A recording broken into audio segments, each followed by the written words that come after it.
Hello, and welcome to the Footy Podcast. To benefit Here's Help. Here's Help is a nonprofit comprehensive rehabilitation and educational agency that's been providing treatment services in South Florida since 1968. For more information on Here's Help or Footy's podcast, you can contact us at 305-685-8201.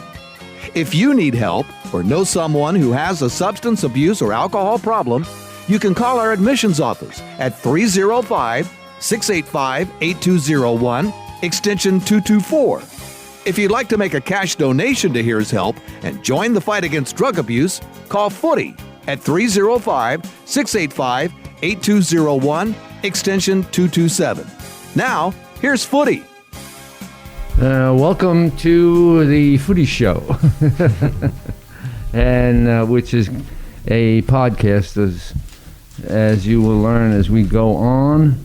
We are, we are recording over at Here's Help, the school that we built and the program. We'll tell you more about that later on. But right now, I would like to start, or feel compelled to start, with Sonny Fox. Sonny was a partner of mine. Sonny was really a partner of yours, a lot more than me. And he passed away recently. And in fact, a couple of days ago, Howard Stern did a tribute to Sonny. And well, I'll explain to you who he was. But Stern didn't know him. He knew of him. And he talked a lot about him because, you know what, you'll get this. Sonny was a radio guy.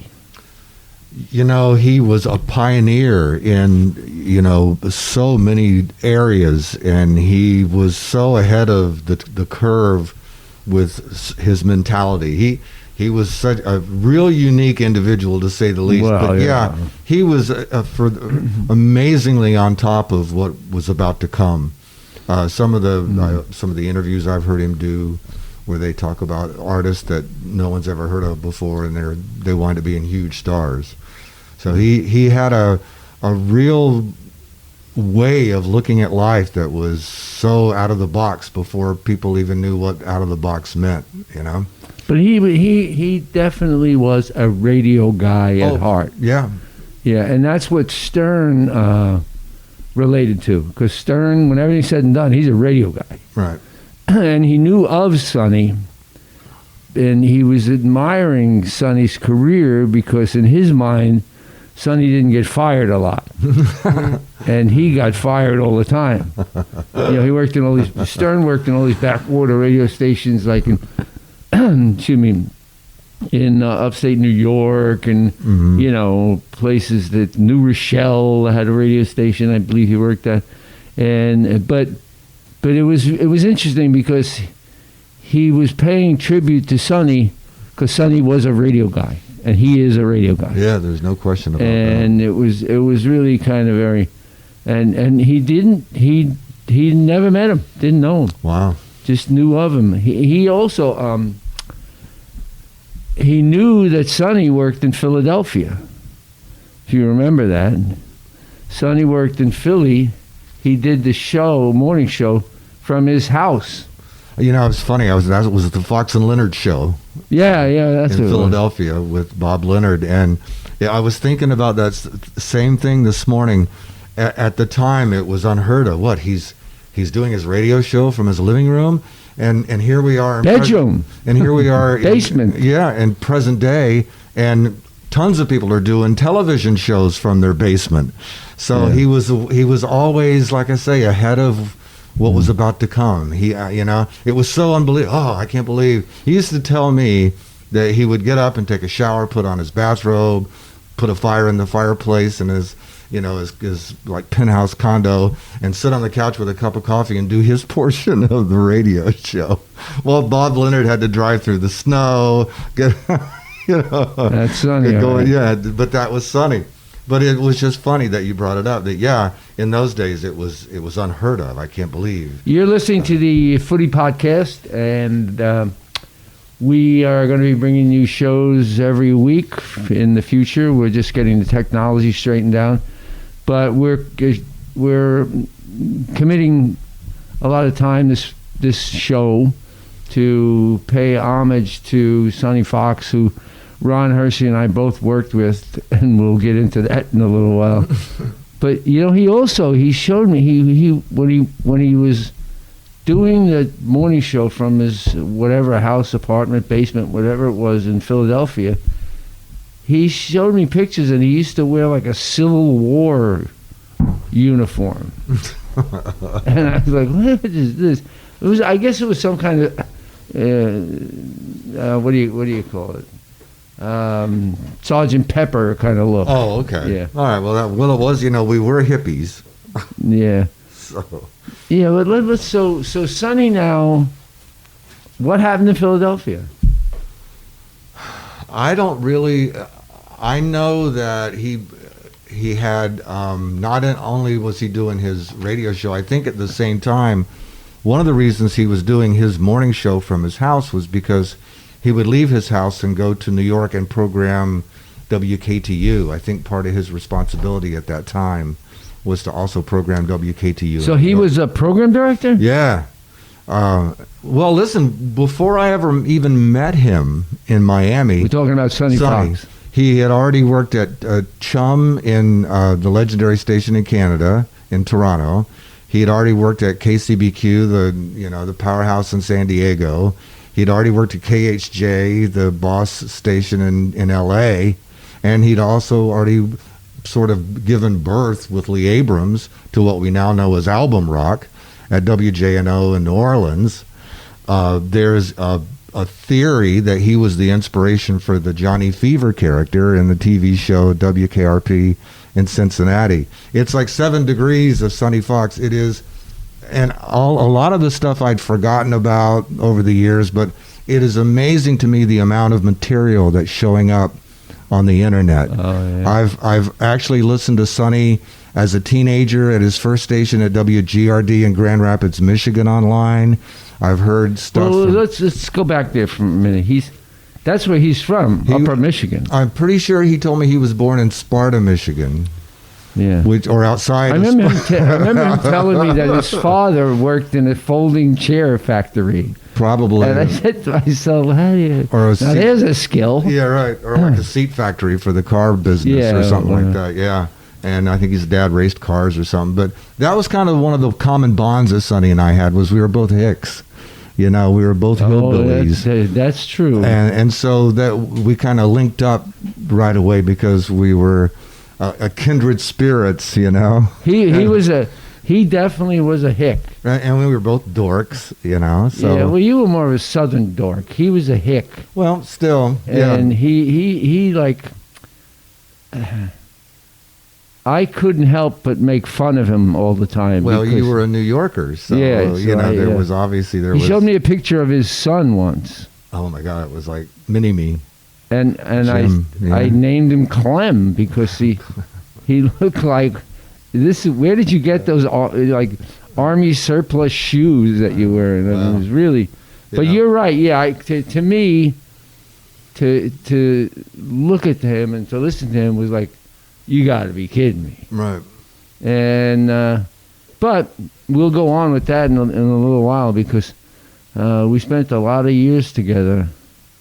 And so how did you hook up with We're talking about Sonny Fox, who the great radio personality who passed just a few days ago or a week ago. And we're doing I don't know if it's a tribute as much as memory lane with celebration. Sonny. Yeah, okay. Of life. Yeah, Stern already did it, and he didn't even know Sonny. He never even met Sonny. Right. But there's a different people outside the business don't understand that there's some guys that are just like radio guys. You can't get out of it. But wait, Bill Tanner. Right. Rob Walker. Absolutely. He does video, but he's a radio guy. Well, Cox. It goes on and on and on. Those guys, they were radio guys. I was an accident. They're entertainers. That's what it is. They That was why Sonny and I were musicians and played for 10 years in different bands. Okay, stop right there. The first, we used to put on a big festival to raise money for Here's Help, the program, which we're going to tell you about, the school and everything. And the first, we called it the Wingding. The first one we did at a shopping center parking lot in Pembroke Pines.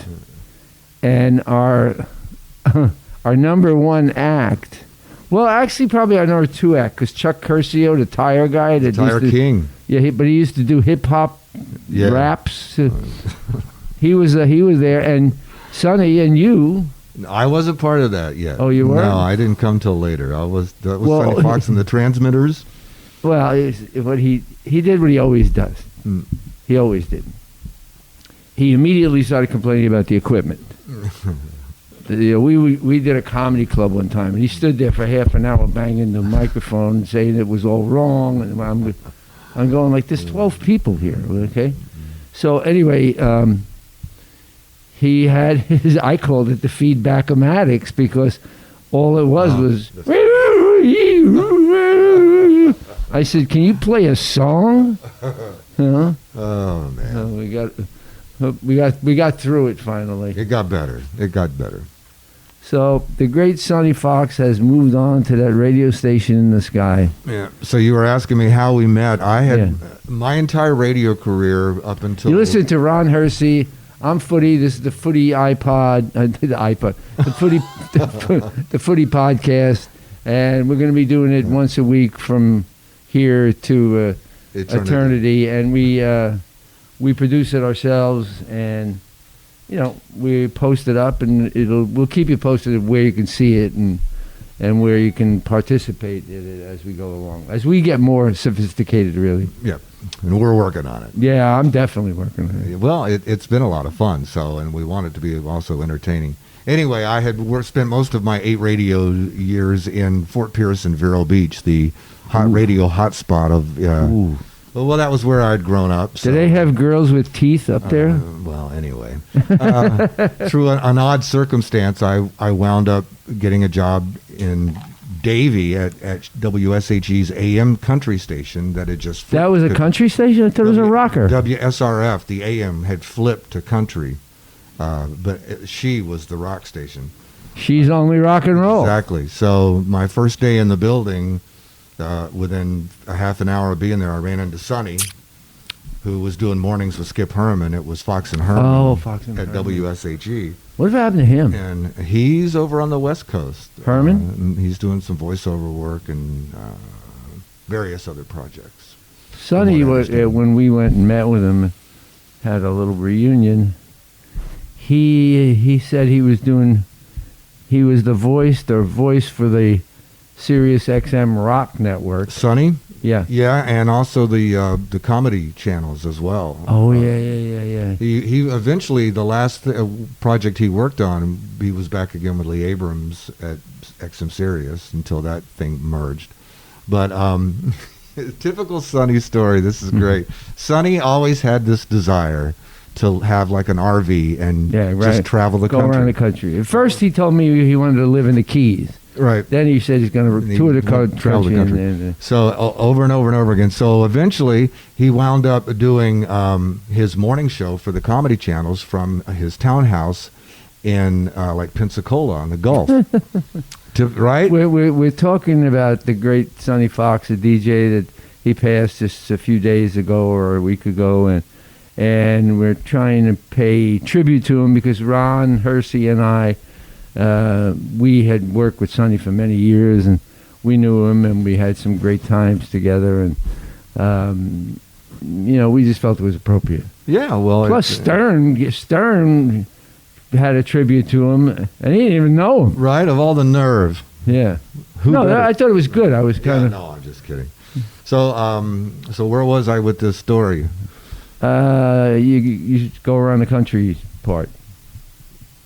That Sonny had this dream to go. Oh, so right. So now he's doing this comedy channel thing on XM Sirius from his townhouse, and the only downside is there's not a lot of comedy material available. everybody's not putting out a comedy album these days. Yeah. So he would have to go to these clubs and record material for the show.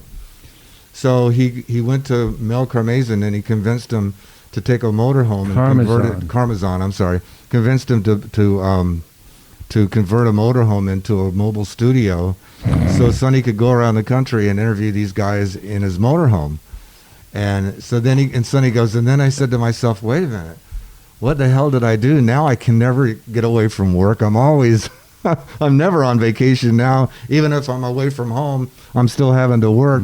So we went back and tried to convince him it was a bad idea. And after they'd already built this thing. But he told me he was working for Sirius XM doing voice work, intros and things of that sort for the Rock. Yeah, he was network. also, I think it's the Deep Cuts, I think is the channel. He does like the announcing, and I think he's still on there. I think I was on there the other night. They're still running him? Yeah, I don't know if they've changed it yet or not. Well, I wouldn't be bad if they keep using him. I think it'd be great. Yeah. I think it would be pretty fitting. But I remember when I first met Sonny, okay, because I had already been at Y100 with Bill Tanner and Jim Reilly and Rob Walker and all those guys, and I didn't know anything but Y100. Mm-hmm. Yeah, I think you're the only personality on the air that I've ever met that's never worked anywhere but one station. That's got to be some kind of a record. Yeah. Well, after I retired, I did a couple of shows with Mike Marino. But you're right. That's right. I was there forever, and I didn't get fired.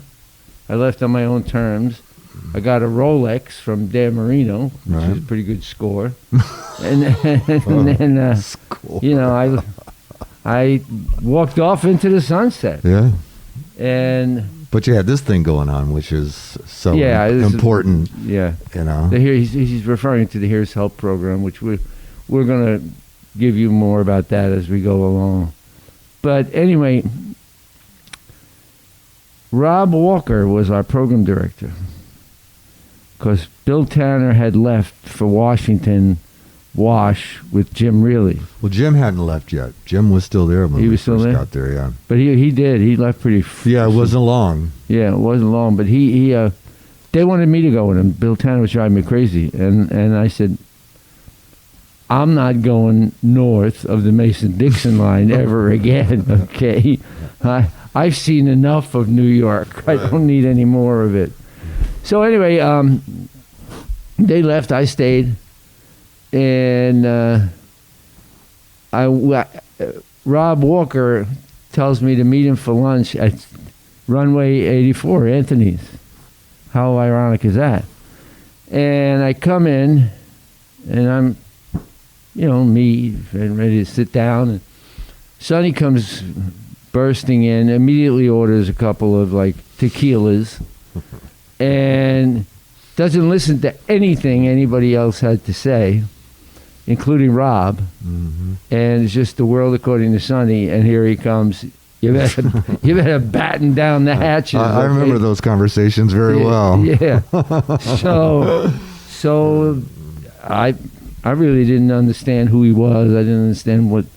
All I knew, my role, I was doing sports and I was doing bits and comedy type things and, reports of different type. But I think I was also doing Heine Wine at that time. Right. So, which probably kept me afloat. It's funny. I never thought the Heine Wine thing was the riot that everybody, right. I thought it was for one bit. It was good, but just like a daily thing, I never got it. And it's amazing how the minute you mention those days, the first thing anybody ever says is Heine Wine. Yeah, it's like you'll know this. Like you run into people who gave birth to their baby during the show, and they'll come tell you about it. Heine Wine. Yeah, the guy who created it in Texas he still calls me like, you want to do it, or you can go back on the air, and I'm like, no. You need new scripts. Yeah. So but it was a gold mine for us and for me in particular. Yeah, it was great, and So- you did such a great job reading those things. And Dr. Murray Schlock, yeah. And then- I even forgot those guys. and then of course we started working those Howard Cosell drops into your sports. That was one of my favorite things. and And it was- that happened with Sonny. for a guy who has no offense, zero technical ability. I was always amazed at how you managed to work those Howard things in, like Yeah. he was just sitting right there. Like you I was know? talking to him. Right. Well, we used to get the feed from ABC Right. in New York, so I just pretended I was talking to him. Right. But see, that was a tribute to Sonny, because Sonny got it. Mm-hmm. And he saw how it fit me uniquely, and he enjoyed it, and he wrote it, wrote it out. Mm-hmm.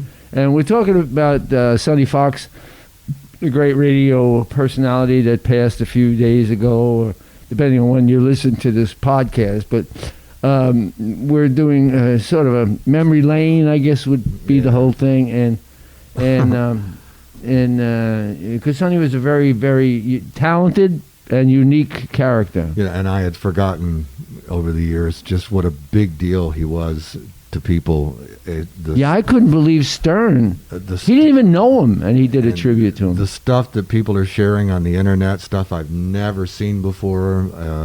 He used different names. He was Johnny Mitchell for a while. I don't know how people find stuff for Sonny under Johnny Mitchell, but they do. It's amazing and the whole Philadelphia thing is huge. You can't go to Philadelphia and say they still talk about Sonny and Fox and Leonard in Philadelphia. And but in radio, if you're a successful morning man for any length of time, Right. you're eternal. Right. Okay, people You become part of their there's family. a segment of their life that you are in, whether you like it or not. Right. And Sonny did that in Philly. I don't know if he achieved that here. He was Y100 was popular, Mm-hmm. and he was in one of the seats. But I don't know if he achieved that kind of personal popularity that he did in Philadelphia. It's hard to say. It was maybe it was just a different perception of the audience. The Sonny person that we know in Miami was different from the Fox and Leonard. He didn't have that Panama hat and He dressed up to. You know what I mean? He used to call himself Uncle Sonny. That publicity photo with him in the hat and the Hawaiian shirt. He really, as much as he embraced that uniform, and as much as he was a big part of putting together that uniform, he really didn't like wearing that uniform. Well, let's be honest. He also pissed off a lot of people. Well, that's funny. I was talking to somebody. We were talking about how amazingly popular he was, and people liked him Till they met him. Till they met him. Yeah. And it was because he had this. He was such a guy of opposites. He was He truthful. could piss off everyone Right. in the stadium, the Right. Dolphin Stadium, Right. in 15 minutes. Right. Okay. But he could have walked out and had him in the palm of his hand. He If was he just wa- if one he wanted extreme, to, yeah. one extreme to the other. So you're listening to the Footy podcast. We are going to be doing a weekly show, Ron Hersey and myself, and we're starting really with the tribute to Sonny Fox. While we're at it, Gloria Stefan released a new album about a week ago, Brazil 305, and Steph Safey, the world's greatest person, put it in the Herald, and Gloria's got a picture there. She never. You talk about class, You talk about people that are just very unusually great in the way they present themselves and the way they treat people, and then of course the music and the entertainment. So good luck, Gloria, with Brazil 305. I mean, if anybody can do it, you do it, which she is doing it again, and there's no problem. So back to the great Sonny Fox. So I don't know, he wasn't around for the wingding. We did. He was around for that one. We did the first one. Yeah. And then I think, I was the first to go of the three of us. Yeah, where did you go? I went out the door. You got fired. I didn't even notice. Who fired you? What was this? Well, for the most part, David, really. Yeah. Yeah. But I mean, I kind of brought it on myself. But it was I had come from Fort Pierce like 3 years before that, and all of a sudden I was doing mornings at Y100, and it was completely out of my mind. But I had already left, and then I think Sonny was there not too much longer after. Yeah. So I always kind of associated the two of you together. yeah, there was a time when you left, he was not far behind. And yeah, well, that's true. And then he went out to Dallas because our general manager and program director, which was Perrin, yeah, that's the guy. They fired Sonny on Christmas Eve. Oh, nice. Yeah. Wow. And Sonny and I were going to Lake Tahoe for Christmas. Mm-hmm. And we went. Yeah, of course. And he was telling everybody he ran into that he got fired. And he said, okay. Yeah. And we went out to see the wild horses outside of, in Nevada. Mm-hmm. And we used to ride horses up there, Sonny and I and my sons.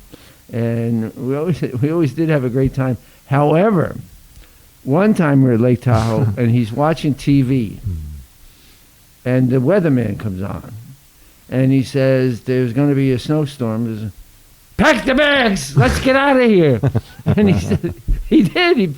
He didn't even say goodbye. He grabbed his bags, got in the car, and drove down the mountain. In his mind, he was going to be trapped on that road up to Lake Tahoe for God knows how long. I was praying that I would get trapped for a week. Right. Yeah. So as long as you got provisions. But boy, he got freaked out, man. Unbelievable. You're listening to the Footy Podcast, and we're going to be a weekly feature for you to find us. We will, as time goes on, we'll get more sophisticated, and you'll be able to locate us, and we're going to be able to do live guests and a lot of other things that are going on. But right now we're just getting started, so give us a break.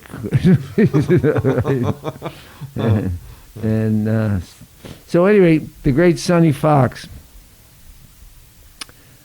I could tell you stories. You could tell me stories, I'm sure, for unbelievable. Well, you know what the straw was that broke the camel's back? With Sonny and Y100? I'm afraid to ask. It can't be pretty.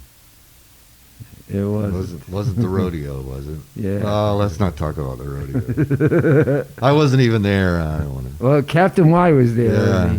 He recounted the whole tale. Yes, in vivid detail. He was at the Bergeron rodeo they hired him to be like an MC for the night that they were doing all this stuff. Sonny must have seen in some circus or TV or like a Roy Rogers show that these guys could get the horses to pick up their hats. Like in other words, they didn't lose their cowboy hat. And I'm sure after 25 years of intense training, and I'm sure they could get any animal to do that. So Sonny skipped the 25 years of training and tried to do it. Went right to the trick. Yeah, went right to the trick. And it was just so pissed off the guy at Bergeron so bad that he reported him to Dave, and Dave just couldn't take it anymore. He said, get your cowboy hat and get out of here. Wow. And when we went to, after he got fired, when we went to Tahoe, he told everybody. Yeah, well, we'd be in the restaurant, and he'd go, hi, I'm Sonny Fox. I just got fired. I went to the Keys. I was like, well, got time off. Yeah, let's go. May as well, Well, Lake Tahoe ain't a bad choice. No, that's true. I was more of a Keys person. I probably had more fun. We got thrown out of a show.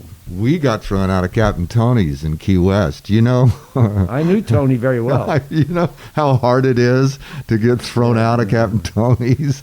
Do you know the type of behavior they're willing to accommodate? Oh, yeah, and you and I were somehow able to cross that line. And I knew Tony.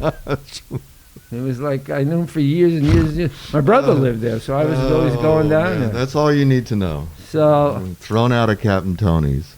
Yeah, so let's get back to the great Sonny Fox. So you were asking me how we met. You know, I had been in radio in Fort Pierce for 8 years. I came down here to do mornings on Surf, and the first person I run into, you know, at 5 o'clock in the morning is Sonny.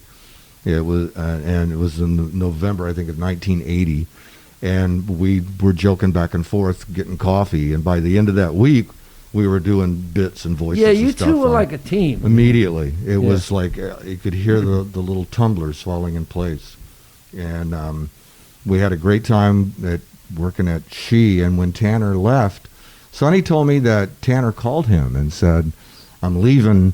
I'm going to Washington. You should really talk to David Ross. I think it'd be a good fit." And to Sonny's credit, when he talked to David, apparently he said to David, "If you want the show that you're hearing on She, it's not really the Fox and Herman. It's really this guy Ron Hersey." And so I think they found a way to make me a production director. In addition to doing to make sense, why were they hiring somebody else for this show, kind of thing? Why are we paying this guy a salary to come in and sit around in front of a microphone and make funny noises? But that was how I met Sonny, and that's how we wound up at Y100 with you. And you were Athlete's Foot because Jim really still decided. In the early days. That was Bill Tanner's idea of a funny thing. Right, and so but Sonny actually is the one that started calling me Footy.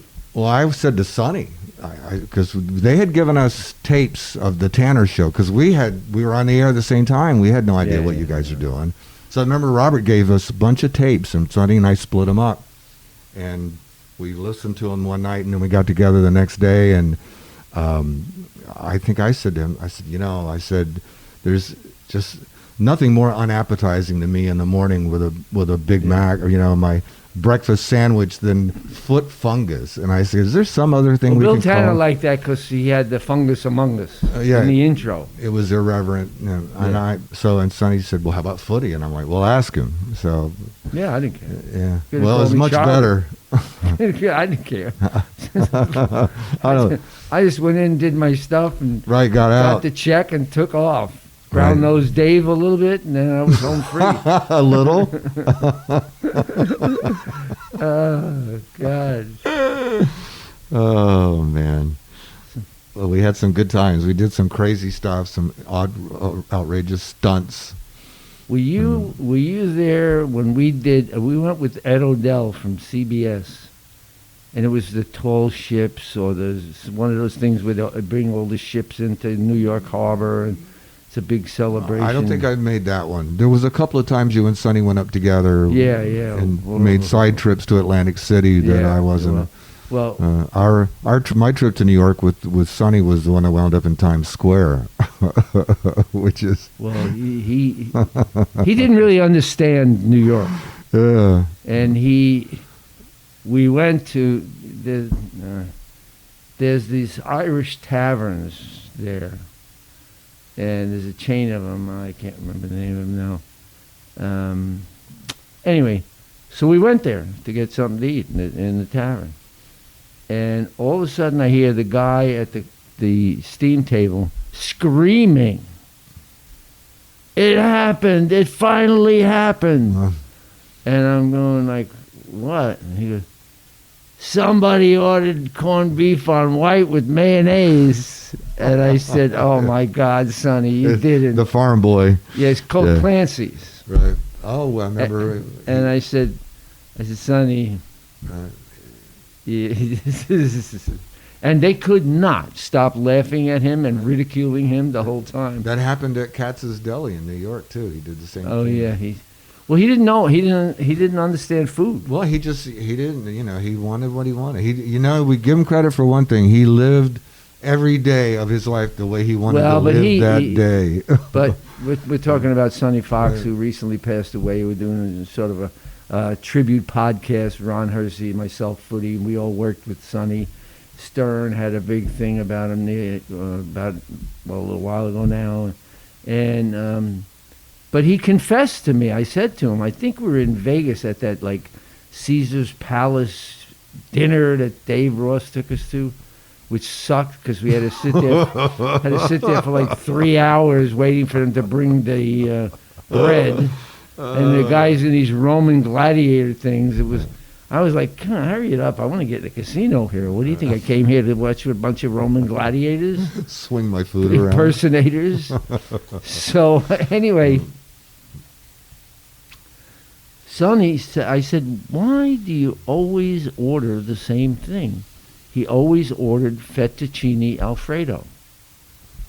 And I said, why do you order? And he confessed that he didn't know anything else. He hadn't been exposed to any other. He went out with somebody one time and they got him fettuccine Alfredo, and that was it. Mm-hmm. Yeah, he didn't know veal parmesan. He didn't know whatever else was on the day. He said, I really don't know. Yeah, we were. So I used to order for him sometimes because he had no idea. Fettuccine Alfredo, please. Over and over and over again. That's funny. That's very true, though. Yeah. He was. Did he live in New Mexico or Arizona with his aunt or his grandmother in a trailer? That's possible. It's so hard to remember all because we were together for 20 years, over 20 years. Now you and Sonny moved on to the country to Kiss, right? Yeah, that was a funny thing about, and they made a point of that in this Sonny's obituary and All Access. It was amazing how many different formats that we worked at. We did rock and roll at She, and then Top 40 at Y100, and I was really concerned. I said to Sonny, "How are we going to go from Led Zeppelin to Lionel Richie? People are going to hate us." Wasn't very hard. Well, you know what? MTV helped us out because MTV had just hit at that time, and there weren't that many videos to go around, so they were playing anything they could get their hands on, and every station in the country was playing all the songs that MTV was playing. So it was a pretty easy transition. We went from one to the other playing kind of the same stuff. And then country at Kiss, 7 years. How long were you at Kiss? 3 years.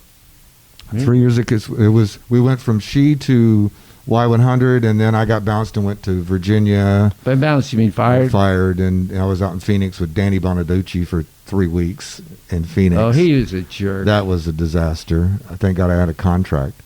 And then Sonny and I came back in 91, did mornings at Magic for 7 years. The oldies. The oldie station. And that's when we started our first band, the Don't Quit Your Day Job band. We wound up opening for Three Dog Night and Chuck Berry and Little Richard. Oh, really? Oh, yeah. Hanging out backstage with Chuck, who refused to sign my guitar. Classic stories. And then we went... well, he knew that if he signed it, it was going to be worth 5 times. I don't blame him. And in retrospect, why should he give that to you? In retrospect, I'm glad he didn't, because I didn't really was into that a whole lot, that signed guitar thing, and I'd rather have the story than the signed guitar. The story's better, He refused. So anyway, then we went to Kiss and worked there for 3 years. And then I think I wound up getting this gig at QAM, which I still can't figure out how I got. And he kind of I think he got a little miffed. You get a job at QAM if you're cheap. Yeah, that was probably that was it. Now I remember, yeah. And I think he was a little miffed because we were doing a comedy service at the time, doing the funny bits and selling them to other morning shows, so we didn't have to worry about getting fired, And I think he got a little uptight that I took a radio gig without him, and so we kind of wasn't a falling out, but we didn't talk for a while. Oh, really? And then he wound up that's when he wound up going to Sirius. So in the end, it was a good thing because it forced him to move. By that time, I mean, we'd been doing the same shtick for 20 years. You know what? And it was kind of like, as you say, that ship had kind of sailed. So, and he did great work at XM Sirius, and I'm still kicking around the industry. So, yeah, this is the Footy Podcast. We are going to be on every week. We're just getting our feet wet into the world of podcasting, and this is Ron Hersey, and this is our first broadcastable podcast, and it's really, we're using this opportunity as a tribute to great Sonny Fox, a DJ who passed on a little while ago. And it's funny, radio stations around the country, like Howard Stern, they knew Sonny, they revered him, and they all spoke very highly of him, and they didn't even know him. They'd never met him. Right. Howard Cohen reached out to me from the Herald and was asking me questions and asking me for quotes and some facts about Sonny, and I went on, I Googled just... Is he still around? Howard Cohen? Yeah. Yeah, he's still at the Herald. So anyway, I just went on, did a Google search to see what was... It was amazing how many different news organizations had picked up the story, the Herald story, and they were all... Well, he was a larger than life, and he got around. Yeah, well, and a lot of the stuff, like I said, before I even met him, he had already pioneered album rock, so he was already a legend. In the industry, he'd interviewed the Rolling Stones, he interviewed David Bowie, his video company in Philadelphia shot Yes in the Round. That's one of the things that hurt him at Y100. He was a rocker. Right. At heart, he couldn't hide it. And we were a pop station forever. And he was a square peg in a round hole with a lot of that stuff. And he didn't really do well in when we had live shows. And I remember the Cheap Trick show on the beach in South Beach, and that didn't work out too well. Yeah, there definitely was like some polarization when it came to formats. I had said before that I was worried about that, and there were people that didn't take kindly to the transition on either side. You know, there were some, but that, you know, you bring up a good point. This is Ron Hersey. I'm Footy. We're doing the Footy podcast and kind of a tribute to the great Sonny Fox, who we worked with for many years, both of us. But I didn't. To the end of my career, I didn't know anything about rock. Like right. I did. Sonny was a rock machine. Oh, you were a rock machine. It was a huge. I didn't know any of it. Right. I was a pop guy. Grew up on, Well, you not bubblegum, but pop music. You kind of grew up in New York. You liked the oldies a lot. Well, I was really more of oldies, but I was a Motown guy. Right. That was the music of my youth, and but the whole pop genre, I got it. It didn't bother me at all. Like rock guys, hey, you gonna listen to that? And I fit right into it. I had no problem with it whatsoever, because I came from a dancing environment. Right. We danced. Well, the one what kept us going for a while at Y100 was, as I said, there was that kind of homogenizing of the music at the time, and there was a lot of really good up-tempo, hard rock almost type stuff. Missing Persons was big, and they were pretty rock and roll. ABC was big. They had that was that whole... Never heard of either one of them. Thomas Dolby. And, him I heard of. Yeah. So there was a lot of great... Duran Duran was coming out with great music. In fact, it's the thing that convinced me that we were going to pull off that thing at Y100, because I told Sonny I was concerned about making that transition.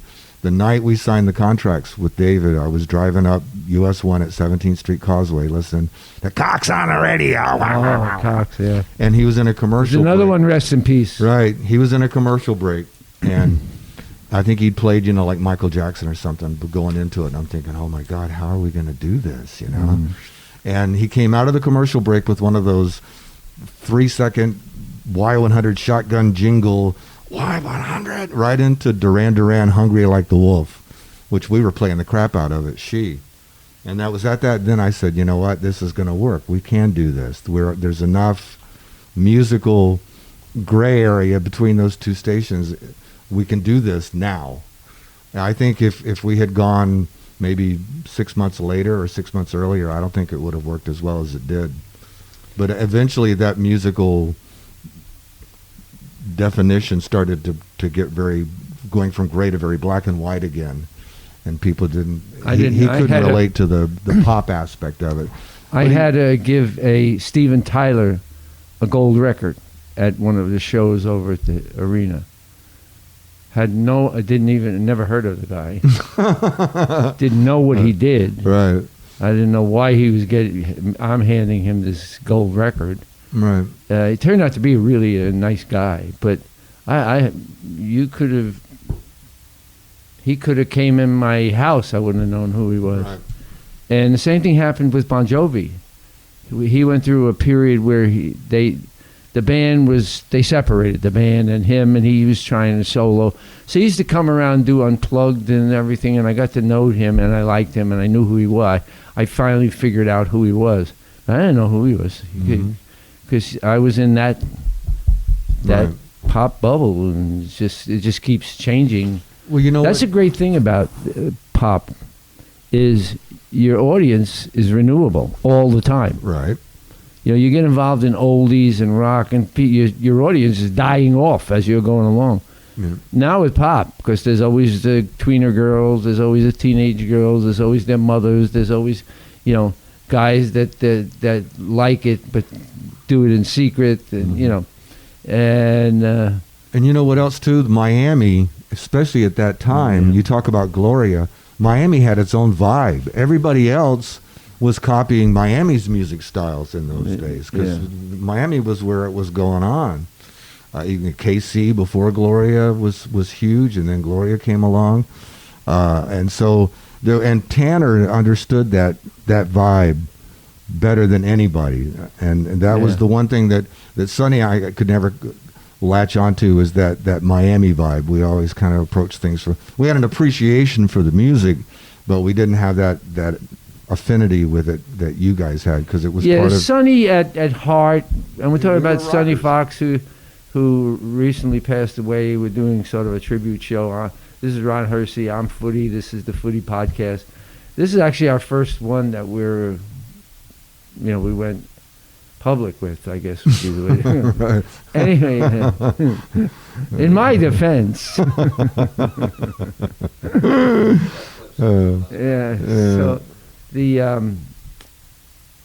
it was weird for me, because I was just so Y100.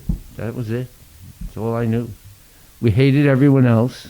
Yeah, well, we did tried. that. We tried to destroy everyone else. Yes, we did. We did destroy quite a few people. Yes, we did. And we lived in our own world. We didn't have a lot of change of personnel. No. Particularly like in marketing and all those kinds of things. And we were an entity in and of ourselves. And I remember I used to get the cold shoulder from other radio guys.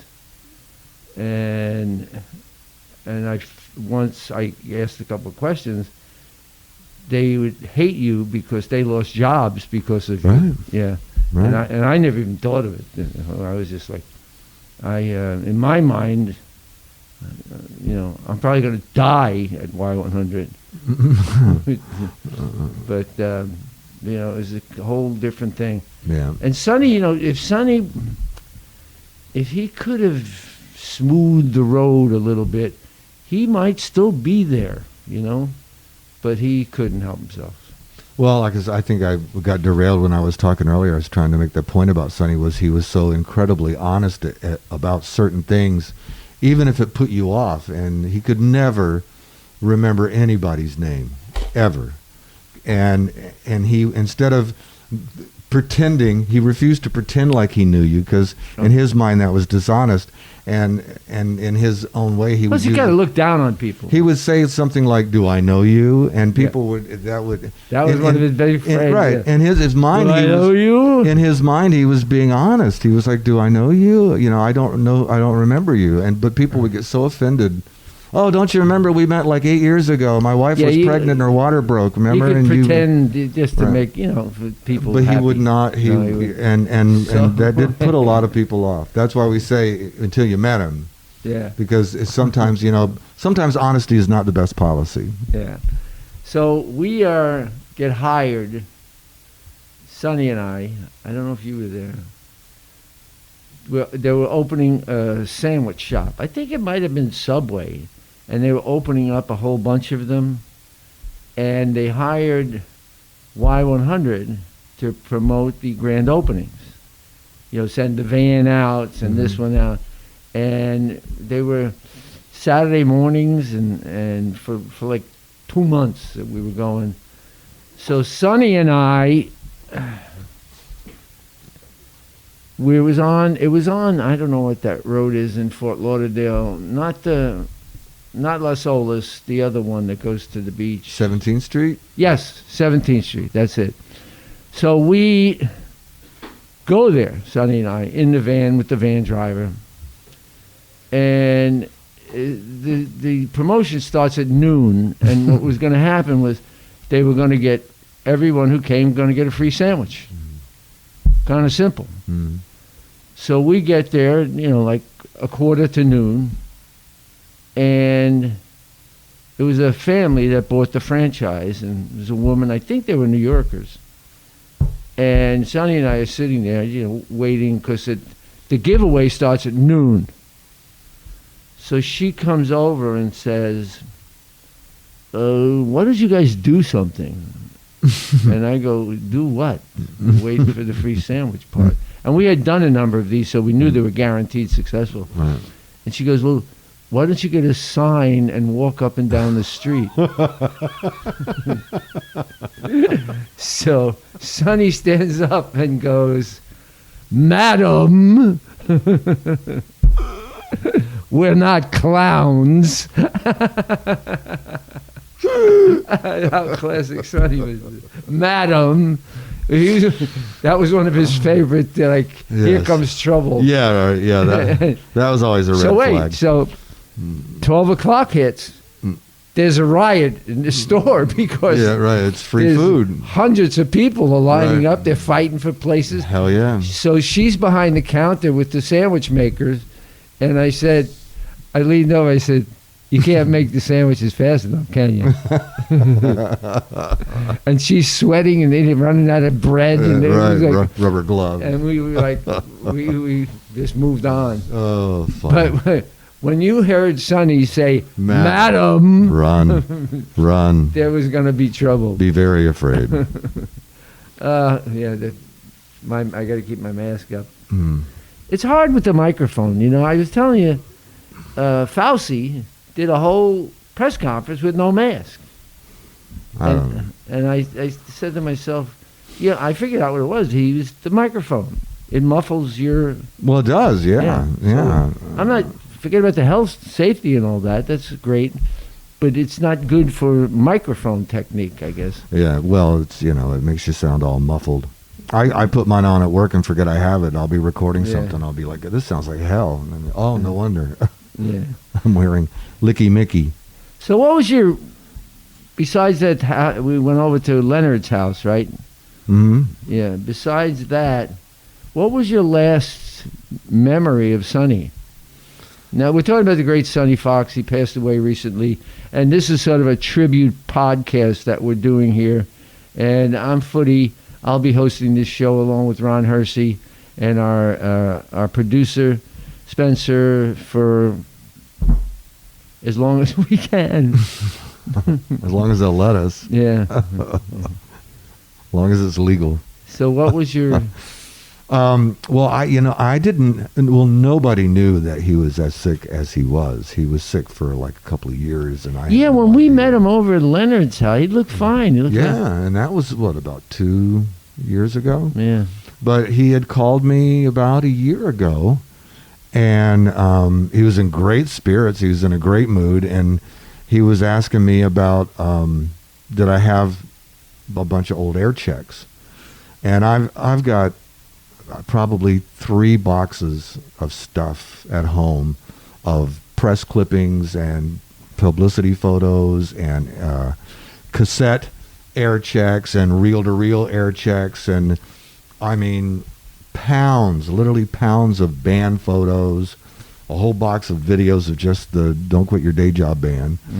And he was asking me if I had stuff, and I don't really have the ability to make copies of anything.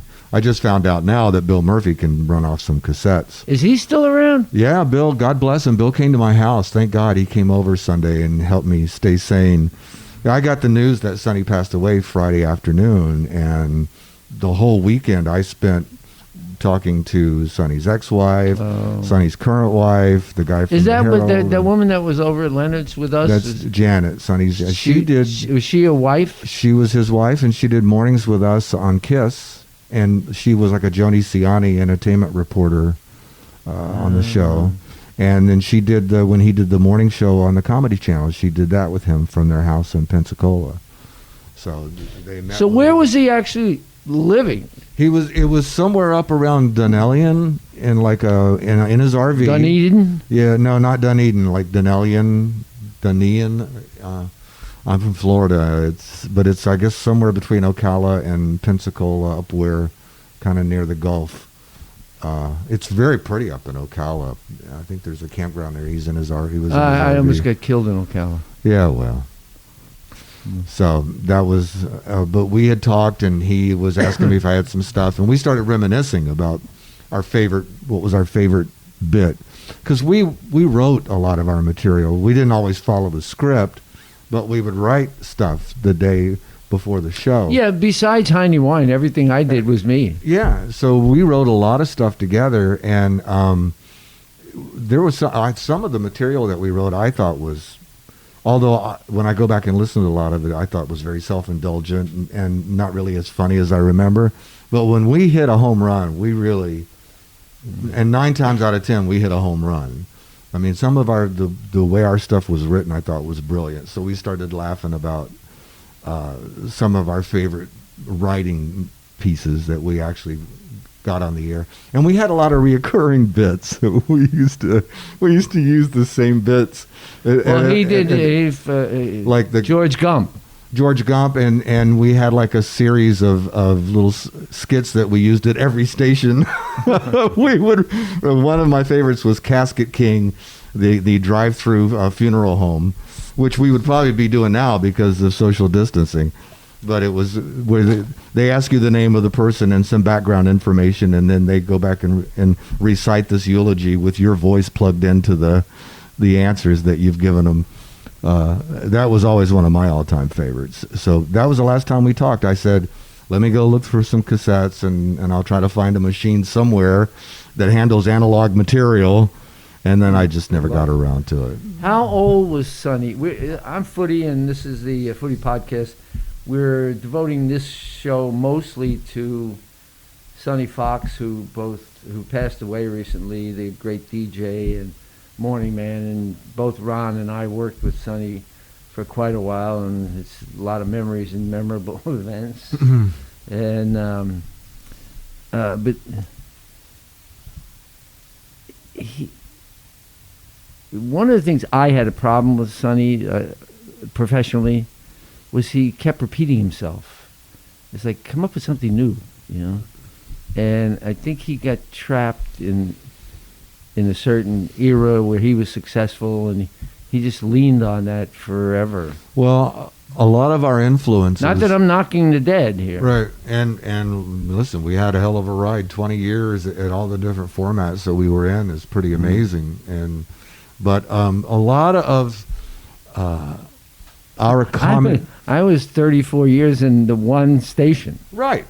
That's what I mean. I couldn't relate to the traveling around bit. And I think what really happened with us as far as being a morning show was all of our influences, all of our comedy background were influences that we'd gotten from the 60s, the early 60s. And by the time the late to mid 90s rolled around, Sonny had memories of the 60s? well, our influences, you do remember some things. And, things like a Fire Sign Theater, which was a comedy group from Los Angeles, and Cheech and Chong to a lesser degree. We weren't that big. But some of those old sitcoms, like the Dick Van Dyke Show and Sid Caesar. Well, that would be what Sonny grew up on. Big fan of Mel Brooks and Carl Reiner and that kind of comedy. And that was the basis for the Fox and Leonard Show, and also what became the Fox and Hersey Show, but went by that name. So what happened was, as you say, the audience ages out and the new audience comes in, and the audience that was coming in couldn't relate to Barney Fife.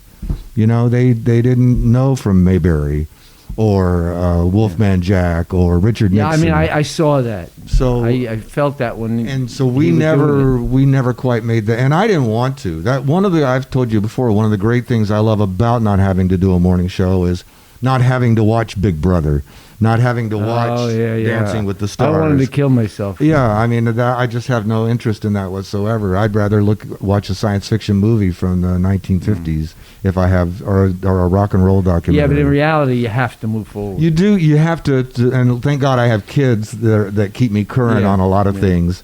But I think that's what happened to the interest in what we were doing was it kind of got outdated after a while, and we really didn't adapt. Yeah, that's what I was trying to say. Yeah. You listen to Ron Hersey, and I'm Footy, and this is our Footy podcast. We're going to be doing it weekly. We'll see how it evolves, and we'll keep you posted. We're doing a retrospective and tribute to Sonny Fox, a great DJ, and he passed away recently. Howard Stern did a tribute to him, so that tells you a lot right there. And he didn't even know him, and he did a tribute. Because again, as I said earlier, he knew he was a radio guy, right? So that they were radio guys, tanners like that. Rob Walker actually evolved out, but amazing talent. It was quite an interesting thing. It was a great place to work. There was some amazingly talented people in that building. Yeah. In all departments. Yeah. Even the great JC, the Hammer, and that whole crew, But Sonny,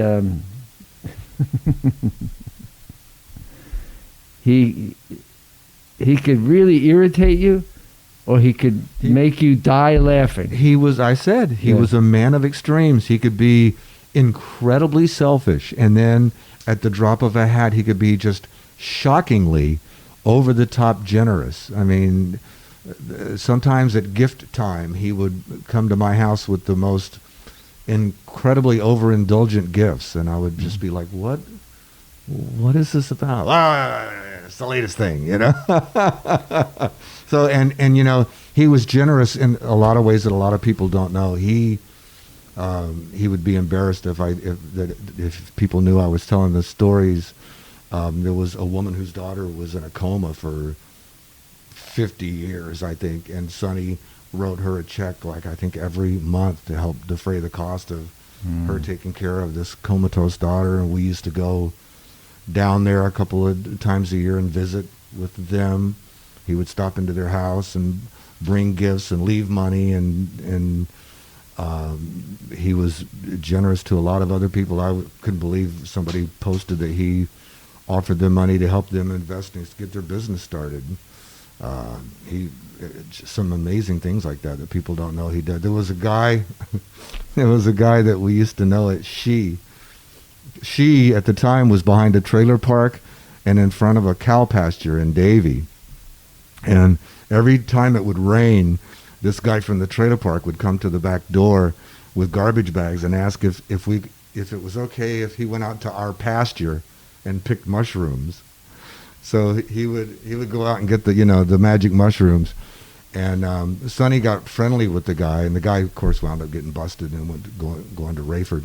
And Sonny would drive up. For what? For probably dealing in mushrooms. I'm sure that he was dealing in other stuff as well. Yeah, I'm sure. Yeah.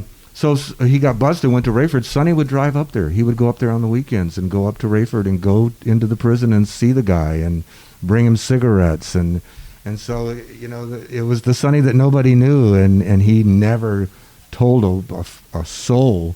I just found out a lot of the stuff he did like that. He by accident. He would, because he would forget, and he would divulge things that he was trying to keep secret. But yeah, he was very. Sonny was a very, very generous guy. But with and money. at times he could be very selfish. He was very demanding, and then at times he was particularly generous in Atlantic City and in Vegas. to the casino. Yeah, we used to go on weekend trips, and Atlantis and Paradise Island. Yeah, with Steve Perrin, who was betting baseball. And he'd go in his office in the morning, and we'd look at the morning line of it. You're betting baseball. You're gone, okay? Wow, is he still around? I tried to look him up one time. I couldn't really find him. He'll find you now. But anyway, I'll have to take that out. Sonny, he would really... He did love to gamble. I mean, he wasn't very good at it. Well, who is, really? I mean, when you look at the averages. And that was the one I could never wrap my mind around gambling. I just don't get the appeal. It's so well, you funny. didn't come from a gambling environment. I didn't come from money. No, but I mean, there are gambling environments. Right. Oh, I know. It's an experience. You go to New York. Right. The old ladies are betting on something. And, Right. Everybody's betting on something. It's a culture like that. Philly's like that, and he was in Philly. But we were coming back from Atlantic City one time. Back then, you had to fly into Philly to get to Atlantic City. Mm-hmm. So they send the car. They pick us up. We go to Atlantic City. Sonny loses every dime he had, and he exhausted all of the credit he could get. And he was loaning money to Perrin, who was losing it faster than he could. So this is classic Sonny. You'll get a kick out of this. We're driving back in the limo, and I had won $1,200. I was playing roulette, and Sonny starts pontificating, giving us all a lecture on gambling. And I'm like, you lost every dime you owned. He was getting credit to the tellers. I was like, Sonny, thanks for the gambling tips.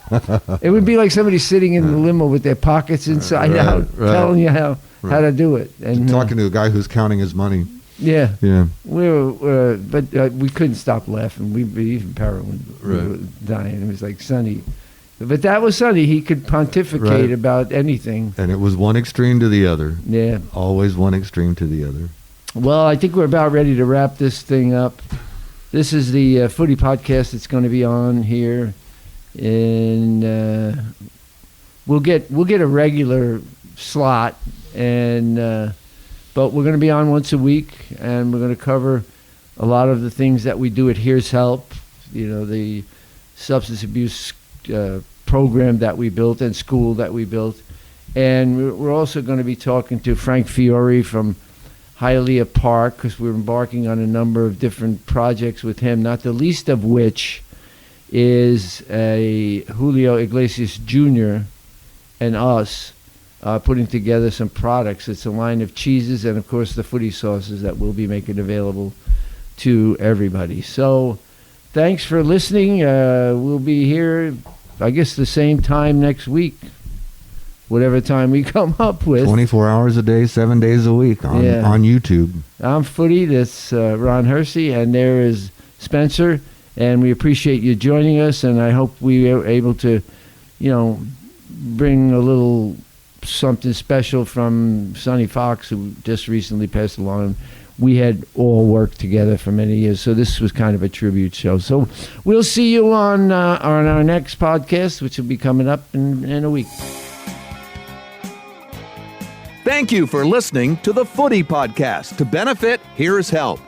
For more information about the Footy Podcast or Here's Help, contact us at 305-685-8201. If you need help, or know someone who has a substance abuse or alcohol problem, you can call our admissions office at 305-685-8201, extension 224. If you'd like to make a cash donation to Here's Help and join the fight against drug abuse, call Footy at 305-685-8201, extension 227. The executive producer of the Footy podcast is Sam Zacco, COO of Here's Help.